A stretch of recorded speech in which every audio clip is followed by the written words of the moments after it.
studios of WRMI Shortwave in Miami. I'm Jeff White. This is edition NWS 395 for release on Sunday, September 18th, 2016. And in this program, Outback Radio in Australia, Part 1. We'll have more from the HSCC conference in Miami. And our QSL of the week, an old QSL card verifying the island of Guam.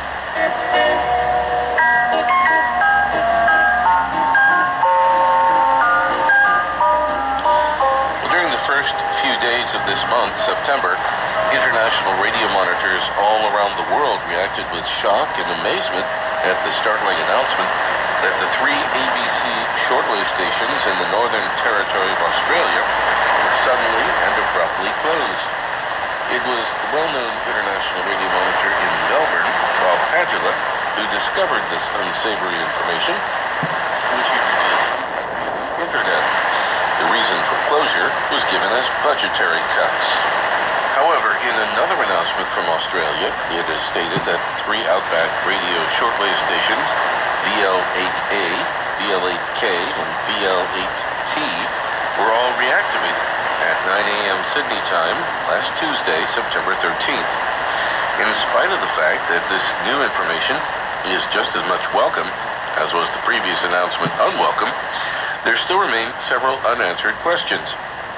It appears that all 3 stations were switched off simultaneously in the first few days of September, and according to monitoring observations in Australia and New Zealand, they remained off the air.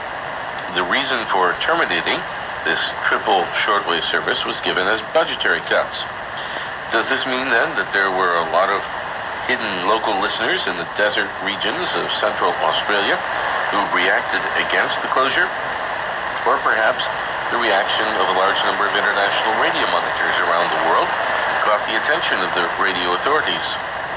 On all previous occasions of original construction and subsequent maintenance, each of the stations has been attended to consecutively, not simultaneously, due to the long distances involved and the paucity of local logistics and personnel.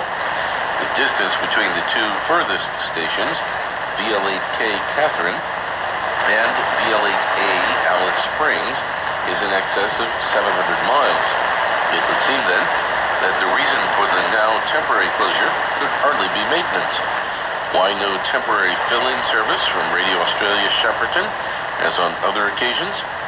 However, we welcome the return of the 3 Outback radio shortwave stations, and we continue with our intention to present the story of these 3 unique shortwave stations as announced in Wavescan last week. This week, Ray Robinson has part 1 of the story, the historic backgrounds. Thanks, Jeff.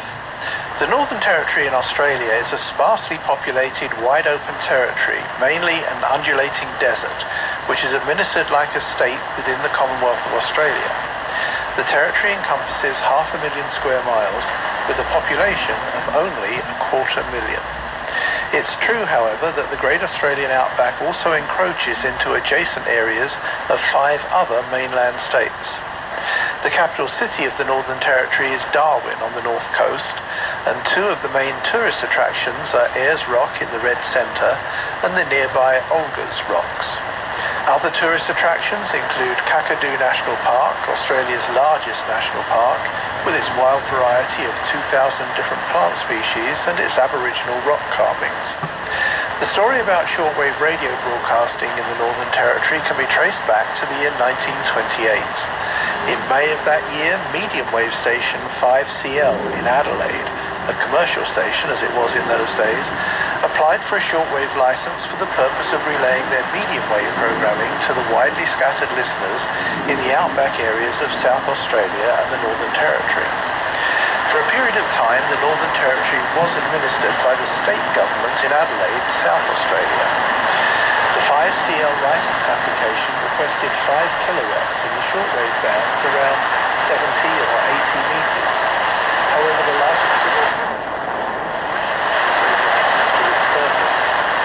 in response, 5CL began to send some of its programming by landline to Melbourne during the next year, 1929, where it was picked up by 3LO and rebroadcast to the Northern Territory on shortwave from VK3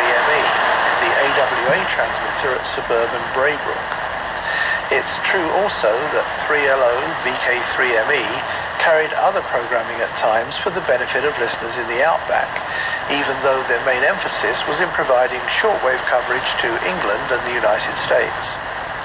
In 1938, another attempt was made to establish a shortwave station for specific coverage of Central Australia and the Northern Territory, with a transmitter located directly south near Adelaide in South Australia.